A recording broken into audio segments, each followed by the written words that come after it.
अस्सलाम वालेकुम या अली मदद सॼी संगत के सलाम हक़ मौजूद।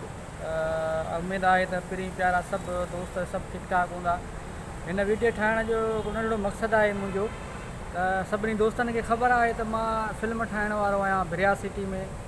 इंशाअल्लाह ताला असांजी रिकॉर्डिंग थींदी ईद जे 3 ॾींहं ते। काफ़ी सारनि खे दोस्तनि खे इंतज़ार बि आहे ऐं असां हिन वक़्तु वेठा आहियूं। मुंहिंजा दोस्त बि मूंसां गॾु आहिनि जेके हिन फिल्म जो हिसो हूंदा। ऐं असांजो पिरीं प्यारो भाउ दोस्त आहे कंडियारे खां जेको असां सां हिन फिल्म में हिसो वठंदो, शहज़ाद सोलंकी साहिबु। अस्सलाम वालेकुम या अली मदद।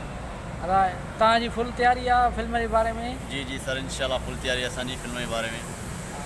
ऐं हाणे हिकिड़ो मतिलबु अहिड़ो ज़बरदस्त माण्हू वेठो आहे असां सां गॾु जो मां तव्हांखे सरप्राइज़ कंदासीं त जेको मुंहिंजी फिल्म में हीरो इज़ हीरो। पहिरियों दफ़ो माना हीरो ईंदो मुंहिंजी फिल्म में। पहिरियों हुन मूंसां गॾु कमु कयो आहे 2-3 फिल्म में। हुन सुठा सुठा किरदार अदा कया अथई ऐं भलो भलो हुन सुठो कमु कयो आहे। ऐं इंशाअल्लाह ताला मूंखे उमेदु आहे ऐं मुंहिंजो हुनखे सिलेक्ट कयो आहे उहो बिल्कुलु राइट ऐं सही कयो आहे। त तव्हांखे थोरो सरप्राइज़ ॾींदासीं त उहो केरु आहे। त पोइ हाणे इंतज़ार घणियूं ख़तमु। उहो आहे ये भाई अथव असांजो हीरो। फिल्म जो नालो आहे दी रॉन्ग नंबर।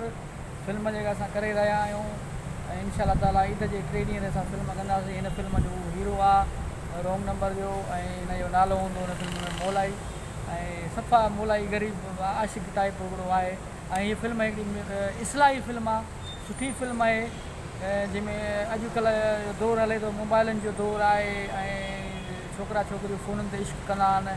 ऐं पोइ अक्सर छोकिरियूं माना फासी वेंदियूं आहिनि, रॉन्ग नंबर ते प्यारु करे न करंदियूं आहिनि, अॻिते वञी फासी वेंदियूं आहिनि, पोइ मसइलनि जे वर चढ़ी वेंदियूं आहिनि। पोइ उनखे असां जेको मुआशिरे में जेके मसइला आहिनि उन ते थोरो फोकस कयो आहे। इंशाअल्लाह ताला उमेदु आहे त असां पंहिंजी महिनत सुठी कंदासीं।